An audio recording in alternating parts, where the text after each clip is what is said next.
তো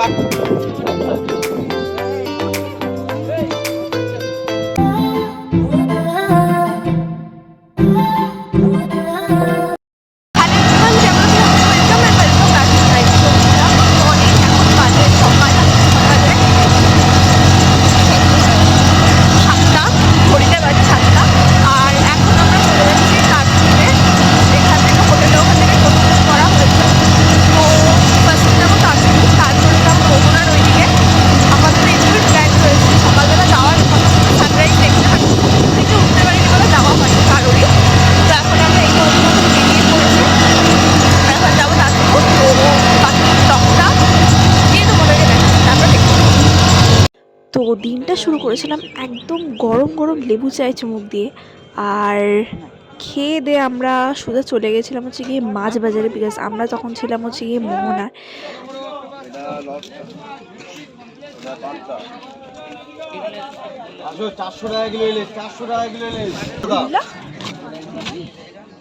বেশি করে নিলেই দাম কম হবে,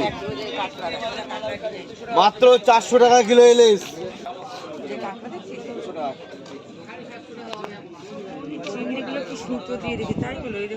লবস্টার, গলদা চিংড়ি, সমুদ্রের গলদা চিংড়ি, লবস্টার। আচ্ছা, চিংড়ি 200 টাকা। বলো চা হবে নাকি? চা হবে নাকি? চিংড়ি শুটকি বলো চা হবে নাকি? চা হবে নাকি? 35 টাকা। বড়া চিংড়ি শুটকি হয়েছে এটা নেবে না 30 টাকা সব। কোনটা? ওইটা না, ওটা তো লোটে। কোনটা রাখা গেল? এগুলো কি মোটামুটি এখানে আছে 35 টাকা পড়বে। সরু সরু যেগুলো জিজ্ঞাসাটা যেটুকু নিয়ে যায় না। এই দাম বলছে কত বলছে? লোটে তো না, কত বলছে? তো এত রকমের মাছ দেখে তো সত্যি আর চোখটাকে সামলানো যাচ্ছিল না, প্লাস লোকটাকেও সামলানো যাচ্ছিল না। এত বড় বড় লবস্টার ছিল, কাঁকড়া ছিল। মানে লবস্টার সত্যি কথা বলতে গেলে আমি আগে কোনোদিনও দেখিনি নিজের চোখের সামনে।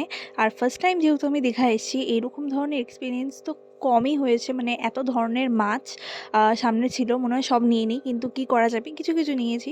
তো যাই হোক, এখানে আমরা চলে এসেছিলাম একটু সমুদ্রের ধারে। ঠান্ডা ঠান্ডা হাওয়া দিচ্ছিল, সত্যি দারুণ লাগছিল দেখতে। আর চারদিকের সিনারিটা দেখো, অপূর্ব লাগছিল। তো এখানে আমি মানে সানগ্লাস দেখে দাঁড়িয়ে পড়লাম। তো মাকে বলছিলাম টুকটাক কিছু আমার জন্য বেছে দেওয়ার জন্য। তো আমি দুটো পরে ট্রায়াল দিয়েছি, অ্যান্ড এই ব্ল্যাকটা বেশি ভালো লাগছিলো। মানে আমার তো সেকেন্ডের এটাই বেশি ভালো লাগছিলো এইটা, বাট আমার মা আরও বাকি যারা ছিল তো তারা বললো সেকেন্ডের, ফার্স্টেরটা আমার উপর বেশি ভালো লাগছে, তো সেটাই নিয়ে নিই। ছবি তুলবেন এখানে?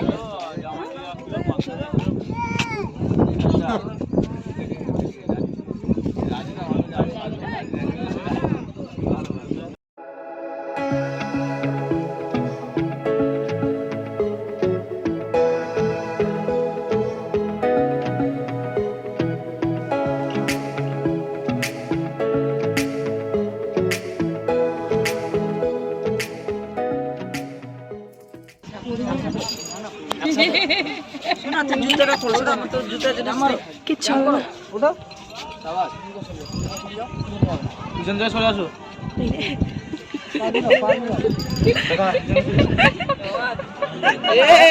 লাগ রে ভাই, আমি উঠবো না, আমার মনে হচ্ছে তিনজন হবে। তো কোনো রকম ভয়েতে চেপেছিলাম জাস্ট। তোমরা উইন্ড্রিলার অবস্থাটা দেখেছিলে, মানে উঠতে গিয়ে ওর অবস্থা খারাপ হয়ে গেছিলো, আর আমার তো দেখেই পুরো অবস্থা মানে ভয়ের চোটে না একদম, মানে কিভাবে উঠবো, উঠে তো পড়েছিলাম। প্লাস মানে আমি যেহেতু একদম সবার ফার্স্টে বসেছিলাম, এরকমভাবে ঝাঁকুনিটা হচ্ছিলো। আর উঠে যখন পড়েছে তখন কিভাবে নামবো, ঘোরার সময় শুধু মাথার মধ্যে সেইটাই ঘুরছিল।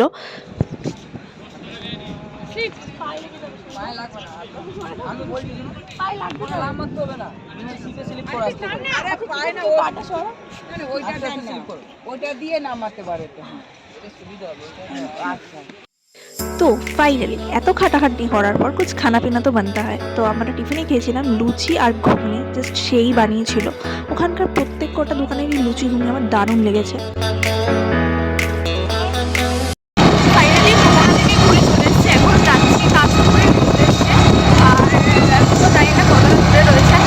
মোটামুটি ভালো করেই রয়েছে।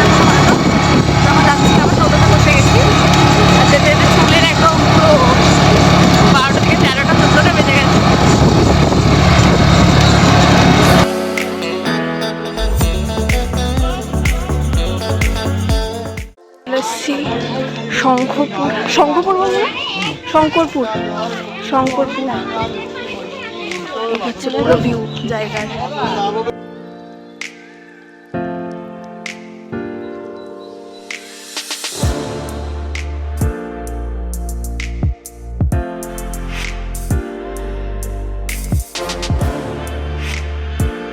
ভাই ঢেউগুলো দেখ,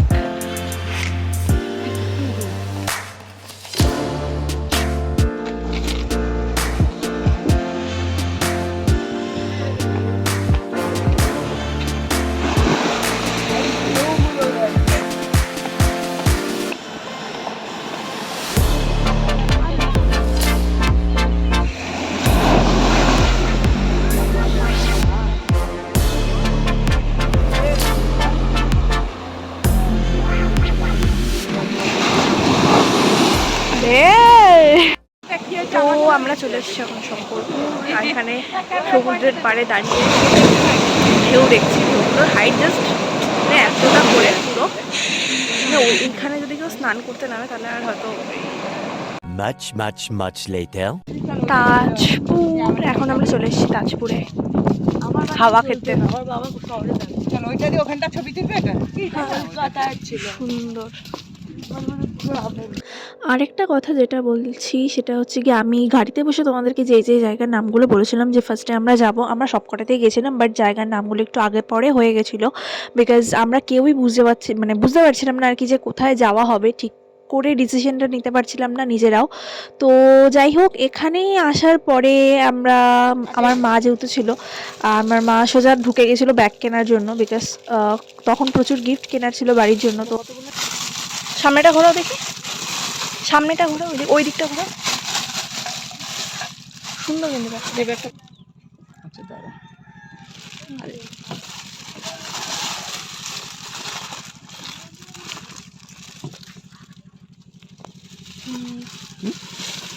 এটা কত দাম গো? 250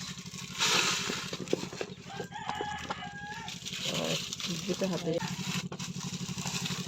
এগুলো আছে 150, এটা আছে 280।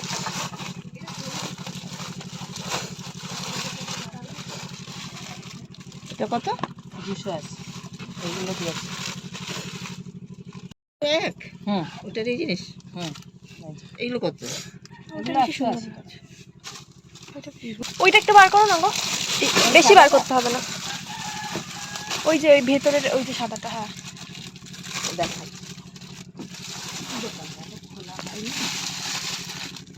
মা দিদি কি পার দিয়ে দেবো? সেটাই ভাবছি, 200 টাকা দেখে।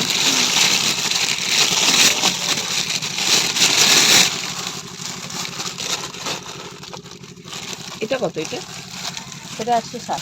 কার এটা? তোমার জন্য? আমার জন্য রাস্তাঘাটে বেয়ে তোমার পয়সার ব্যাগ। কোনটা? এটা ওই 160 টাকা। এগুলো 160 টাকা করে মা? হ্যাঁ, এগুলো দেখো ভালো না, এইটা বেশি বেটার। এটা কিছু হয়ে যাওয়ার পর, কেনাকাটি করার পর আমরা যখন ফিরছিলাম রিটার্ন, তো অনেকটা মানে টাইম আরও বেঁচে ছিল।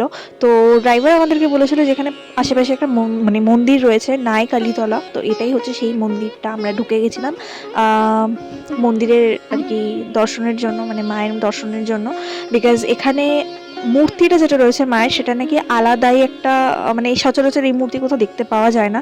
আর আমরা সবাই এইরকম ধরনের মূর্তি আগে কোথাও দেখিনি, না এইরকম ঠাকুরের নাম কখনো শুনেছি, না কালীতলায়। এর নাকি অনেক ভেতরে গল্পও রয়েছে অজানা। তো সেটা আমাদেরকে বলছিল, আমি তোমাদেরকে এখানে বলতে গেলে পুরো ভিডিওটা শেষ হবে না। তো যাই হোক, এই হচ্ছে মায়ের বিগ্রহ।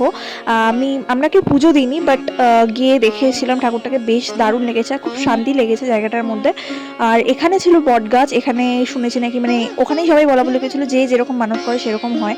তো ফাইনালি আমাদের বাড়ি ফিরতে কিন্তু অনেকটাই দেরি হয়ে গেছিলো এটার জন্য। এইটা হচ্ছে নিউ দীঘা বিচ, মানে নিউ দীঘার যেটা রয়েছে, আমরা ডাইরেক্ট ওখানে ঢুকে গেছিলাম বিকজ ওখানে আমাদেরকে, মানে আমরা যেতে পারিনি যাওয়ার পরে নিউ দীঘায়। তো ভাবলাম চলো যাওয়ার পথে একবারে ঘুরেই যাই, যখন দেরি হয়ে গেছে। তো আর সন্ধ্যাবেলা ফিরে আমরা একবার আসার সময় বিকালের স্ন্যাক্সটাও কমপ্লিট করেছিলাম গরম গরম চিকেন মোমো দিয়ে। One eternity later. 11:30 বেজে গেছে, 11:30 15 এরকম বাজে। তো আমরা এখন বাড়ি ফিরছি, দুপুর হোটেলে ফিরছি। বিকজ আমাদের বিরিয়ানিটা প্রচণ্ড বাজে ছিল অ্যান্ড আমরা দোকানে গিয়ে ঝামেলা করে ওটা চেঞ্জ করে ফ্রিতে পাওয়া ফ্রাইড রাইস চিলি চিকেন নিয়ে যাচ্ছি। এখন বাজে রাত 11:30, যাই হোক। আর এখন আমরা বাড়ি ফিরছি, মানে হোটেলের দিকে ফিরছি। অ্যান্ড এত যুদ্ধ ঝগড়াঝাটি করে অনেক কীর্তি করে এখন আপাতত আমাদের ফেরা হচ্ছে। তো দীঘাতে এসে একটা প্রচুর বড় এক্সপিরিয়েন্স হলো কি, আমরা দোকানদারের একদম 60-60 পুজো করে রেখে দিয়েছি। হয়েছে না আর এই ব্যাপারটা আমাদের খুব ভালো লেগেছে, কারণ আমরা এখানে এসে একটা এক্সপিরিয়েন্স করতে পেরেছি। বিকজ খাবার দাবার কেন খারাপ হবে আপনি বলুন, খাবার দাবারটা তো আমাদের পেটেই যাচ্ছে না।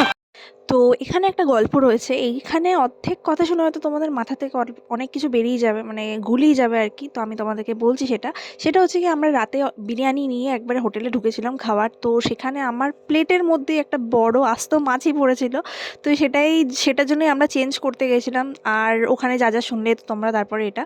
তো যাই হোক, এই ছিল আজকের ভিডিও। দেখা হচ্ছে আবার নেক্সট ভিডিওতে খুব তাড়াতাড়ি। বাই।